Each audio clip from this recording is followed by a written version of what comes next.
നമസ്കാരം, പ്രവാസി മലയാളിയിലേക്ക് സ്വാഗതം. ഓണാഘോഷ തിമിർപ്പിലാണ് ലോകമെമ്പാടുമുള്ള മലയാളികൾ.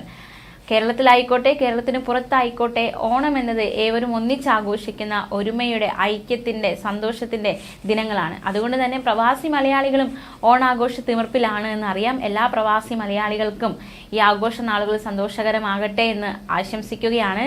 എന്തായാലും ആഘോഷ തിമിർപ്പിലായിരിക്കും എല്ലാ പ്രവാസി മലയാളികളും എന്ന് വിചാരിക്കുന്നു. എന്തായാലും ഒരു വ്യത്യസ്തമായ ഓണാഘോഷത്തെ നമുക്ക് ഒന്ന് പരിചയപ്പെടാം. കസവെടുത്ത് എയർ ഇന്ത്യ എക്സ്പ്രസ് വിമാനം. പ്രവാസികളെ സംബന്ധിച്ച് ഫ്ലൈറ്റുകൾ അവരുടെ ജീവിതത്തിലെ ഏറ്റവും പ്രധാനപ്പെട്ട ഒന്ന് തന്നെയാണ്. നമ്മുടെ നാട്ടിൽ നിന്നും മറ്റൊരു നാട്ടിലേക്ക് പോകാൻ ഫ്ലൈറ്റുകളെ ആശ്രയിക്കുന്നവരാണ് നമ്മൾ. അതുകൊണ്ട് തന്നെ നമുക്ക് പലപ്പോഴും ഈ വിമാനങ്ങളും വിമാന കമ്പനികളും ഒക്കെ നമ്മുടെ ജീവിതത്തിൻ്റെ ഒരു വലിയൊരു ഭാഗം തന്നെയാണ്. അവയെ മാറ്റി നിർത്തിയ ഒരു ജീവിതം നമുക്ക് അസഹനീയമാണ്.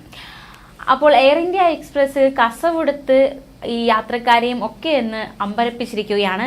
ഓണം ആഘോഷമാക്കാൻ വേണ്ടിയാണ് എയർ ഇന്ത്യ എക്സ്പ്രസ് വിമാനം കസവെടുത്തത്. എയർലൈൻ്റെ ഏറ്റവും പുതിയ ബോയിങ് 737-8 വിമാനത്തിലാണ് ഇത്തരത്തിലൊരു മേക്ക് ഓവർ. മലയാളികളുടെ വസ്ത്രശൈലിയായ കസവ് മാതൃകയിൽ ടെയിൽ ആർട്ട് രൂപകൽപ്പന ചെയ്യുകയായിരുന്നു. 180 പേർക്ക് യാത്ര ചെയ്യാവുന്ന വിമാനമാണിത്. 2023 ഒക്ടോബറിൽ പുതിയ ബ്രാൻഡ് അവതരിപ്പിച്ചിരുന്നു. അത് കഴിഞ്ഞ് എയർ ഇന്ത്യ എക്സ്പ്രസ് ഫ്ലീറ്റിലേക്ക് 34 പുതിയ വിമാനങ്ങൾ ഉൾപ്പെടുത്തി. ഈ വിമാനങ്ങളിലെല്ലാം വിവിധ പ്രദേശങ്ങളെ അടിസ്ഥാനപ്പെടുത്തിയുള്ള ടെയിൽ ആർട്ടുകളുണ്ട്. കേരളത്തിന്റെ കസവ്, തമിഴ്നാടിന്റെ കാഞ്ചീപുരം, ആന്ധ്രാപ്രദേശിന്റെ കലങ്കാരി, മധ്യപ്രദേശിലെ ചന്ദേരി തുടങ്ങിയവയാണ് വിവിധ വിമാനങ്ങളുടെ ടെയിൽ ആർട്ടിലുള്ളത്. കസവ് വസ്ത്രങ്ങൾ അണിഞ്ഞാണ് ക്യാബിൻ ക്രൂ ഒഴികെയുള്ള എയർ ഇന്ത്യ എക്സ്പ്രസ് ജീവനക്കാർ എത്തിയത്. വിമാനത്തിന്റെ ചിറകുകൾക്കടിയിലും ചെക്ക് ഇൻ കൗണ്ടറുകൾക്ക് മുന്നിലും അത്തപ്പൂക്കളവും ഉണ്ടായിരുന്നു. കൂടാതെ ബാംഗ്ലൂരിലേക്കുള്ള ഈ വിമാനത്തിന് യാത്ര ചെയ്യാൻ എത്തിയവരെ കസവ് ഷാൾ അണിയിച്ചാണ് സ്വീകരിച്ചത്. 85 വിമാനങ്ങളാണ് എയർ ഇന്ത്യ എക്സ്പ്രസിനുള്ളത്. കേരളത്തിലെ 4 വിമാനത്താവളങ്ങളിൽ നിന്നായി 300 വിമാന സർവീസുകളാണ് ആഴ്ചതോറും എയർ ഇന്ത്യ എക്സ്പ്രസിനുള്ളത്.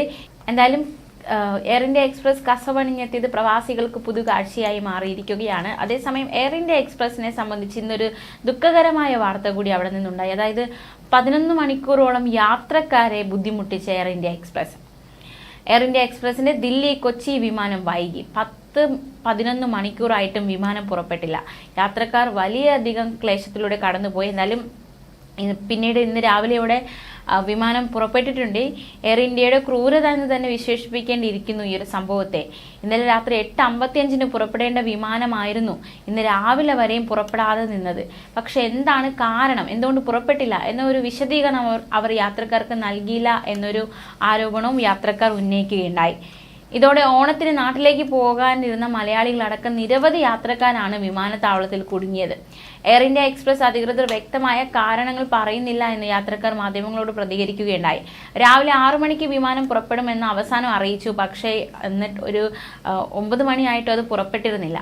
വിമാനം എപ്പോൾ പുറപ്പെടുമെന്നത് സംബന്ധിച്ച് ഒരു അറിയിപ്പ് അധികൃതർ നൽകിയിട്ടില്ലായിരുന്നു. എന്തായാലും ഒരു 10-11 മണി അടുപ്പിച്ച് വിമാനം പുറപ്പെട്ടിട്ടുണ്ട്. വലിയൊരു ആശ്വാസമാണ്. എങ്കിൽ പോലും ഇത്രയും മണിക്കൂറുകൾ വലിയൊരു ദുരിതത്തിലൂടെയാണ് യാത്രക്കാർ കടന്നുപോയിക്കൊണ്ടിരുന്നത്. തീർച്ചയായിട്ടും ഈ വിമാന സർവീസുകൾക്ക് വൈകുന്നത് യാത്രക്കാരെ സംബന്ധിച്ച് വലിയൊരു തിരിച്ചടി തന്നെയാണ് അവർക്ക്. അത്തരത്തിലുള്ള ഒരുപാട് സംഭവങ്ങൾ നേരത്തെയും ഉണ്ടായിട്ടുണ്ട്. എയർപോർട്ടിലെത്തി വിമാനത്തിൽ കയറാൻ നിൽക്കുമ്പോഴായിരിക്കും വിമാനം വൈകും എന്നൊരു അറിയിപ്പ് കിട്ടുക. അത് യാത്രക്കാരെ എത്രത്തോളം ബാധിക്കും എന്നത് വലിയൊരു കാര്യം തന്നെയാണ്.